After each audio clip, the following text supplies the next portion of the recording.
What's up, bros? Welcome back. So, I've been pretty fascinated with this book, King, Warrior, Magician, Lover. And I've been reading about the magician. The dark magician from Yu-Gi-Oh! Sounds pretty cool. You know, I've always been fascinated with magic.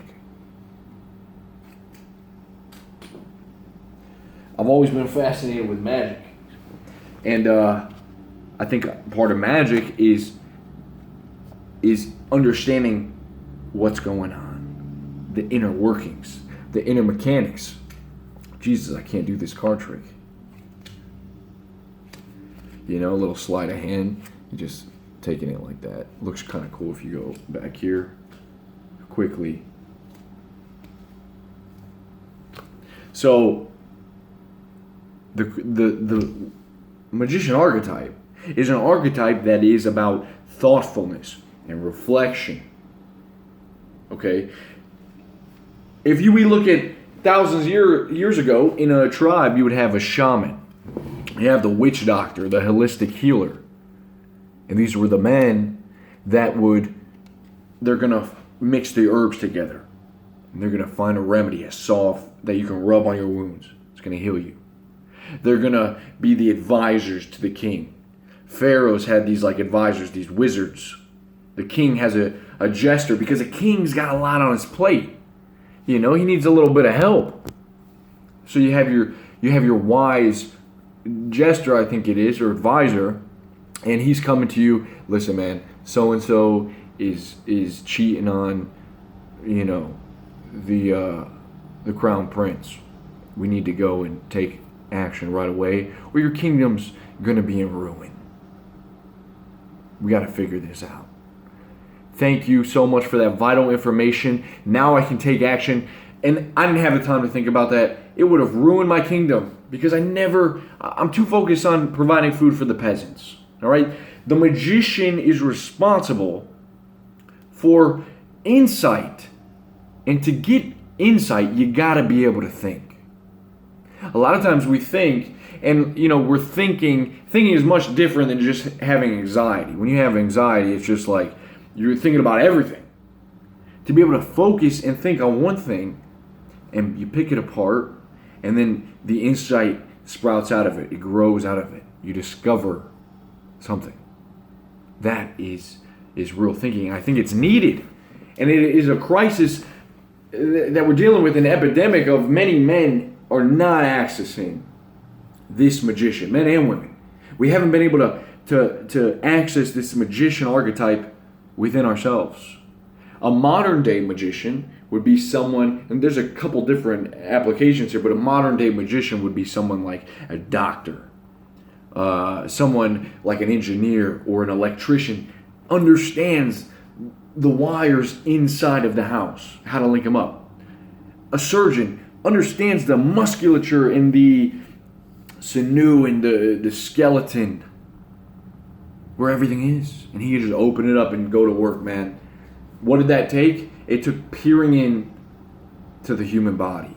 It took an apprentice. He was an apprentice at one point. It is mastery. The magician is, in a sense, it's mastery in something. It is purpose. Now, I don't think that we have a lot of men, unless you're a doctor, an electrician, an engineer, you know, all these things that take that apprenticeship, they're leading you to something. A lot of men are lost more than ever.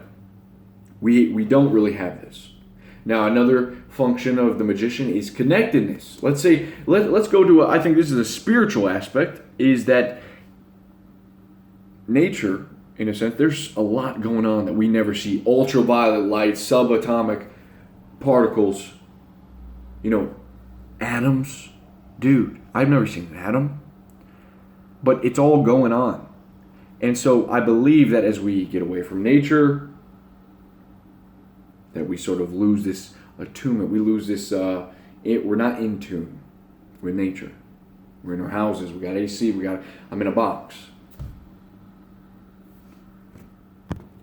I was recently walking, and since I've been walking so much, I feel like I have a sixth sense, and I can actually, when it's like, looks like pitch black outside, like it's gonna thunderstorm, I can tell.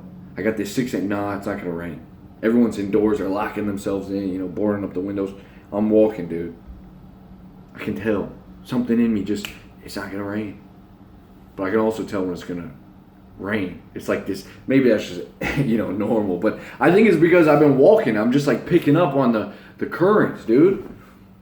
It's very cool. So that connectedness with nature. But the ability to think, man, is a difficult thing. Because there's a lot of distraction. There's a lot of noise. And I think that what has to happen for us to tap into this energy of insight is we got to silence all the noise on the outside, but we also have to silence the thunderstorm that's on the inside in here. Okay? And that is, not a lot of people can do that. First of all, money problems, a lot of stress, poor diet, food, inflammation, the media, though, on the exterior, the media, the news, distractions, social media, looking at all the wrong things. So our attention span is all over the place. And so a lot of men can't think. And so when there is a lack of the magician archetype in our lives, whenever there's chaos, it's because there's an inadequate use of the magician energy in some vital area of your life. There's confusion and fear. I'll tell you what's funny though. If you've ever been hungover or you've been ill, sick, those two relate very similar because I've noticed when you're hungover, there's this haze that sort of comes over your body that has a numbing effect. Where on the inside, you don't really have the same anxieties as you did, when you're not hungover. You don't have that like warrior energy, that oomph. But then also on the outside, you don't give a fuck, dude, what's going on. Like you're just like, oh, I got a headache, whatever. I'm just like lazy today. I'm just like chilling. You're just chilling. But I've noticed from that can actually be pretty motivating. Like you can sometimes get some insight.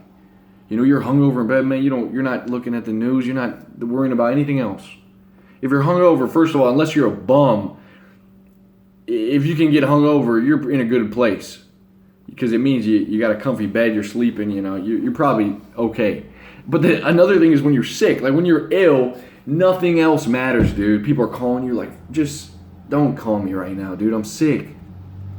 And sometimes I'm sick. I'm motivated, man. I'm ready. I can't wait for that sickness to leave me. I'm going to make some changes. There's like this insight that wells up in me because I've now silenced what's going on here. I'm not caring about anything. Money, girls, family, friends, none of that. It's all just, I want to get better. And then on the outside, I'm like, I don't care about anything else. Very selfish, but it's a calming. Same thing, why do you think people develop they have such eureka moments in the shower? I believe that's the same cause because you're in like this little capsule. You got water hitting your naked body. And it's warm, it's calming you down, and you're closed off from the world. It's like a little isolation tank. And so in a sense, the bathroom is a sacred place. Another cool thing is we can set up these sacred places so that we can tap into the magician energy. This little box that I'm in right here, this is my magician palace. This is where I meditate. It's where I think. It's where I read. I have this little ambient lighting. There's a little noise. This is my sacred place. Another sacred place could be in the woods. Another sacred place could be putting the headphones in and meditating. Sacred places could be doing art. Everyone has kind of their sacred place where they go to shut out the noise and to be able to think. And I'm saying is that what I believe we need to be able to do in order to have some sense of purpose and fulfillment in our life is tap into this energy, man. Look, all this chaos, when there is No magician energy. What do we see more than ever now? Personal identity crisis and gender identity. No one knows who the fuck they are, dude. Now look, we've got to have people to also be able to think about the issues that are going on in the world without worrying about, is it more important if I don't offend you, or is it more important if we figure this out? And we have to do this because if we don't, I think the very fabric of our society is going to be torn apart. All right? This whole thing works because it took a lot of time. It was built upon certain principles, structure. All right? I wonder what happens when things come in and start poking holes in that. And then it just becomes very weak. What happens to the greatest country? Wherever you are. What happens when we allow these things to just go under the radar because no one wants to talk about it, because we can't think deeply and gather insight because we're too afraid to offend people. All right? When we're not aware because we're too distracted. When our bodies are too weak, what do? So we have to access this. There's the rise of the NPC meme, which stands for non-player character. And the non-player character in a video game is just someone that gives like an automated response. It doesn't think. It's not going deeper than, it's just on the surface. All right? And so this NPC, is thrown around a lot, but I think that a lot of us, me included, have been conditioned to give automated responses because it's easy. It saves our brain energy. We don't got to think deeply. All right? But we have to, man. And a lot of people will argue, they'll just, fuck that. That's for another talk. What I'm saying here is, look, let's just give a couple examples. Like when you say, is it okay to be gay? Sure. Yeah, it is, man. I have nothing against gay people. Why is it so celebrated, though? All right? There's like 100 plus national gay days celebrating that. Is it because they were repressed? Sure. Well, what about slaves? There's like a month. But why? Why all the gay days? There's like one heterosexual day. I think it's Family Day. Why? All right. Why is it so celebrated? When it comes to gender dysmorphia, when you say, well, let everyone, this is the NPC response. Well, let everyone just do what they want. Let the individual be themselves. And I would love to say, yeah, that's good, man. I'm sure, I want to be myself. I want to do whatever the fuck you want. Just don't bother me, right? But at what point do you gotta question, well, how does, when you're doing what you want, affect everyone else? At what point does a 35-year-old man that decides to turn to a woman, but he already has like 4 kids, how does that only affect him? What does that do to the family? What do the kids think? What do the kids think about themselves? My dad's doing this. What the fuck? A young kid. And so we make this normal. We celebrate it. Should we look at transgender as an illness, or should we celebrate it? All right, I don't know.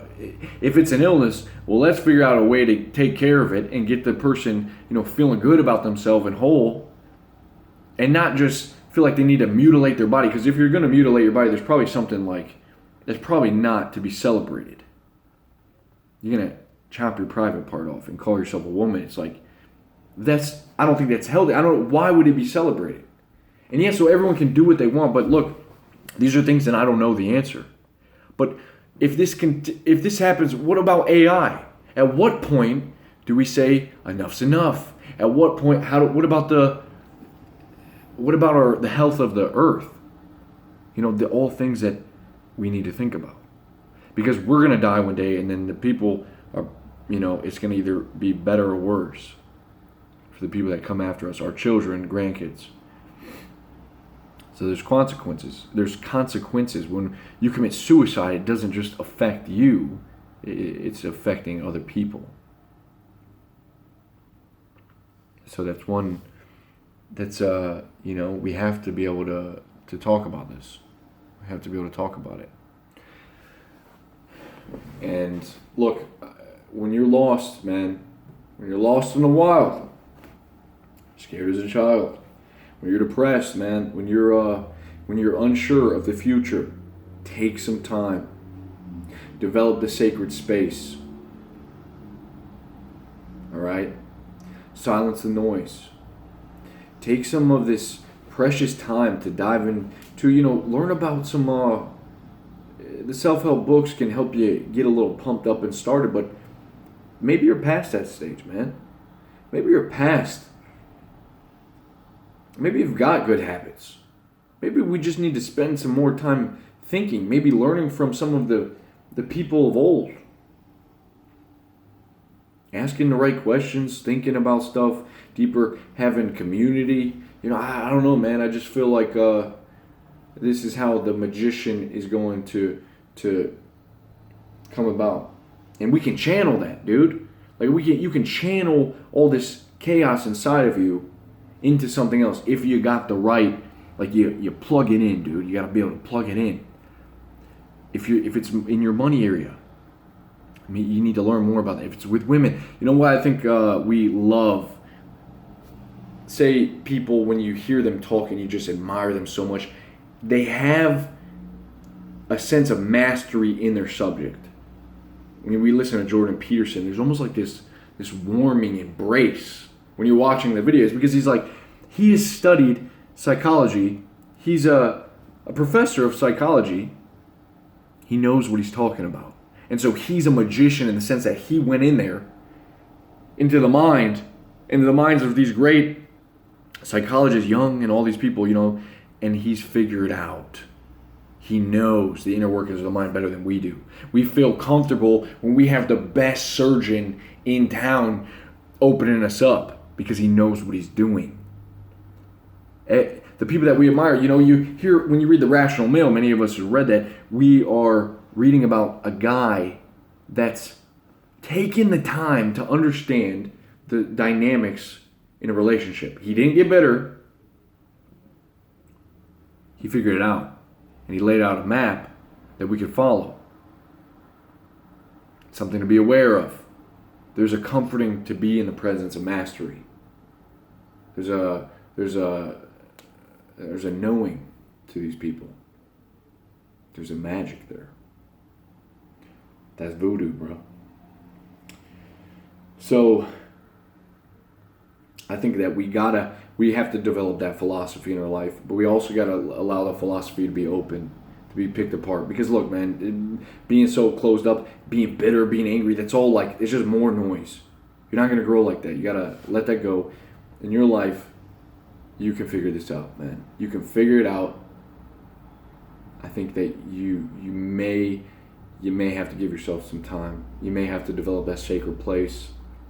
Stop being so frantic with activity. You don't always just got to go out and hang out with people and jump on the newest trend and get the newest phone. It's take some time, man. You don't need a vacation. You don't always need to watch another video. Hang out alone. Spend some time and tap into that magician, dude. Tap into that archetype. All right. I think that's all for today. We're going to be talking about the other three. I'm going to, try to put some material together. And also, we will talk more about the magician because I think it's so powerful. If you guys got any, thoughts while watching this video, I hope that it has inspired you. You are needed. You are needed. Your energy and your mind is needed. And you can put it to use. And you can do something about your life. If you're unhappy, you can get to a better place. All right? See you guys soon.